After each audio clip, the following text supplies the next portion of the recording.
Vous aimez l'histoire juive ? Retrouvez Liana Gurfinkel dans Un jour notre histoire sur Studio Kalita, c'est tous les matins, pour découvrir ensemble les événements et les personnages qui ont fait notre histoire.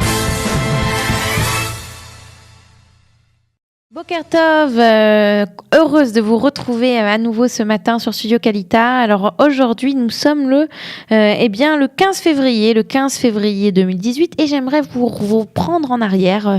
J'aimerais vous emmener dans le centre du pays, dans le centre d'Israël. À cette époque-là, ce n'est que la Palestine, car à la date d'aujourd'hui, ce 15 février, nous sommes en 1878.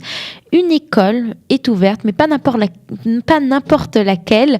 Il s'agit de Mikvé Israël, l'espoir d'Israël. C'est la première école d'agriculture fondée en Eretz Israël. Alors, elle est fondée grâce à l'initiative de Charles Netter. Charles Netter est le représentant de l'Alliance israélite, mais il faut d'abord quelques mots sur lui. Il est né en septembre 1826. C'est un mécène, un homme d'affaires, un personnage public français. Et c'est lui qui va initier la création de cette école agricole. Il va faire partie bien plus tôt. Il va fonder l'Alliance israélite universelle avec Adolphe Crémieux en 1860 et 10 ans plus tard, avec toujours le soutien de l'Alliance israélite universelle, Kiar Kol Israël Chaverim, il crée cette école de Mikvé Israël. Charles Netter, qui va d'ailleurs mourir en 1882 de malaria. Si on parle d'agriculture, la malaria a été un fléau pour les agriculteurs et il est d'ailleurs enterré à Mikvé Israël.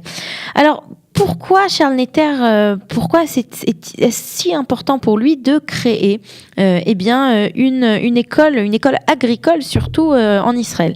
Alors, il souhaite augmenter d'une part la productivité de la population juive en Palestine. Il faut rappeler que de nombreux juifs n'avaient jamais eu accès au travail agricole de par le monde, et d'autre part, il cherche à exploiter les ressources naturelles du pays et afin de rendre à la terre d'Israël son caractère agricole d'antan. Le gouvernement turc, qui était à l'époque, il faut rappeler que nous étions sous occupation ottomane en Eretz Israël, lui met alors à la disposition une surface de 3000 dunams de terre, 3000 dunams, ce qui est l'équivalent de 3000 hectares. Et c'est ainsi que l'école Mikvé Israël va être créée. Outre son rôle pédagogique, l'école va également servir de centre de recherche. C'est une école, il faut comprendre, qui a véritablement participé à ce qu'est Israël et surtout au développement agricole. Elle a vu défiler des milliers d'élèves. Bon nombre d'entre eux vont être issus des différentes vagues d'Alia, des migrations. On va avoir donc une équipe d'éducateurs qui va être spécialement chargée d'encadrer ces enfants d'immigrants afin de les insérer.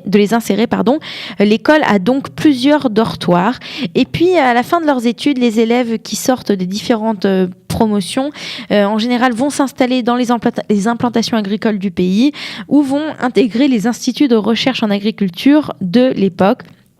Au moment, à la veille de la déclaration de l'État d'Israël, l'école va servir de centre d'entraînement à la Haganah, cette organisation pour la défense d'Israël, qui deviendra très rapide, la défense des populations juives, qui deviendra très rapidement au moment de la création de l'État d'Israël, qui se transformera en 1949 en Tzva HaHaganah l'Israël, en Tzahal, en l'armée israélienne.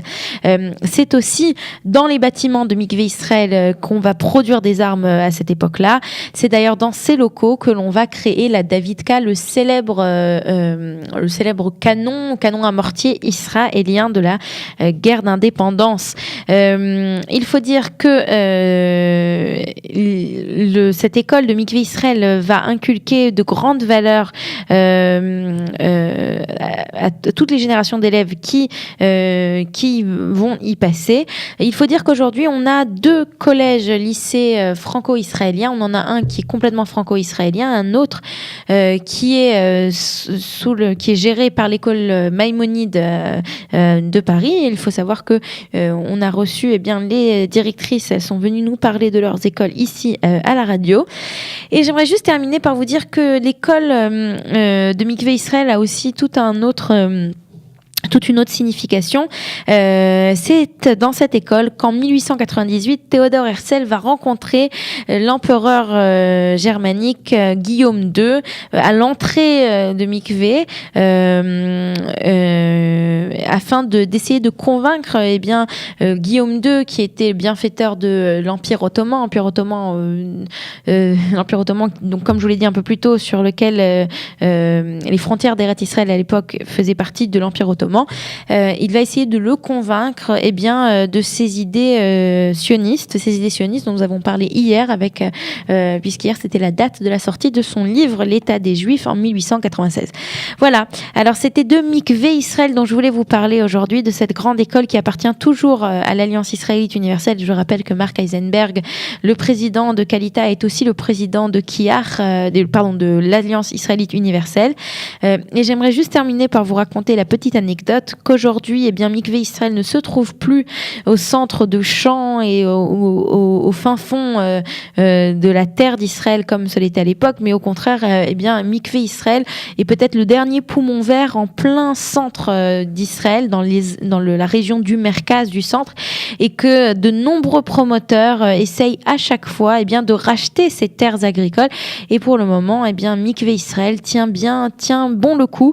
Alors on espère que Mikvé Israël tiendra le coup encore de nombreuses années et que de très nombreux agriculteurs s'asserront sur les bancs de cette école agricole afin d'aider et de participer à la floraison de l'agriculture israélienne. Voilà, on se retrouve demain vendredi pour un autre épisode de notre histoire, un autre chapitre de notre histoire dans Un jour notre histoire. Vous aimez l'histoire juive ? Retrouvez Liana Gurfinkel dans Un jour notre histoire sur Studio Kalita, c'est tous les matins, pour découvrir ensemble les événements et les personnages qui ont fait notre histoire.